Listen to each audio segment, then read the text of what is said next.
Já, Friðleifur, þú varst að klára 11 esjur enn eina ferðina og vannst þetta. Til hamingju með það. Takk fyrir. Tíminn hjá þér? Það var 11:33 núna held ég. Já.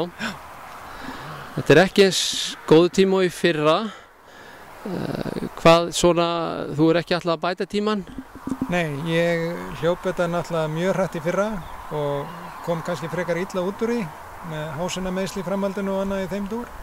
Þannig að ég fór svona nálgaðist bara verkefnið aðeins öðruvísi, aðeins skynsamlegar og hugsaði fyrst og fremst um að fá kannski góða æfingu út úr þessu. Sérstaklega var þetta það að í ár var ræst á miðnætti og ég vildi fá svona tækifæri að hlaupa í nóttinni sko, æfa það aðeins. Þannig að þetta var svona önnur nálgun að hlaupa í ár en í fyrra. Ja. Hvernig þú segir já, þið byrjuðu sérst á miðnætti. Hvernig var veðrið í nótt? Nú er oft logn og fínt veður. Hvernig var aðstæður í nótt?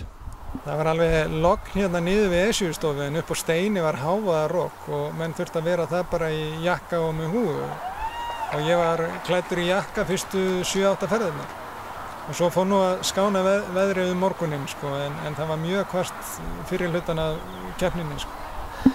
Hérna í fyrra þá byrjaði 11 esjurnar klukkan 5 morguninn og þið höfðu svolítið félagskap af 5 ferðunum.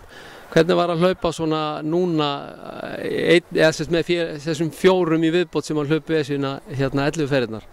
Þetta var náttúrulega á köflum afskaplega einmannalegt sko og vera hérna í nóttinni og enginn í fjallinu sem þú mætir eða mjög fáir og það voru raun og veru bara við og fuglarnir og hérna ég sá Þorberg Inga og Örvar upp á steini þegar ég var að fara 10. ferð. Og það voru eiginlega einu hlaupararnir úr hinum hlaupunum sem ég sá sko. Þannig að þetta var aðeins öðruvísi. Já. Hvað með framhaldið? Þú ert undirbúið vantilega fyrir eitthvað verkefni núna í sumar eða haust. Hvað er það? Já, ég er raun og verið að fara núna eftir 10 daga í hringhlaup.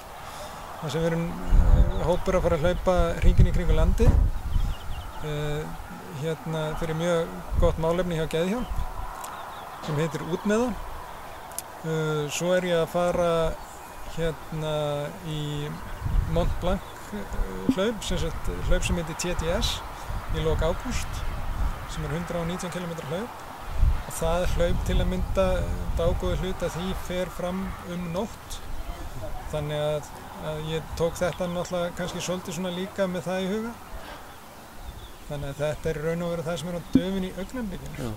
Eitthvað göturhlaupum samt í sumar að þykir svona aðeins til þess að ná bara hraða og ferskleika? Jú, en það verður kannski frekar held ég með haustinu. Ég er líka skráður New York marathoni í nóvember. Þannig að ég hugsa ég einbeiti mig núna að utanvega hlaupum fram yfir Mont Blanc hlaup í ágúst og farið svo kannski að pudra meira á götuna í framhaldinu af því. Það eru fínt, takk fyrir og aftur til hamingju. Takk fyrir það. Já.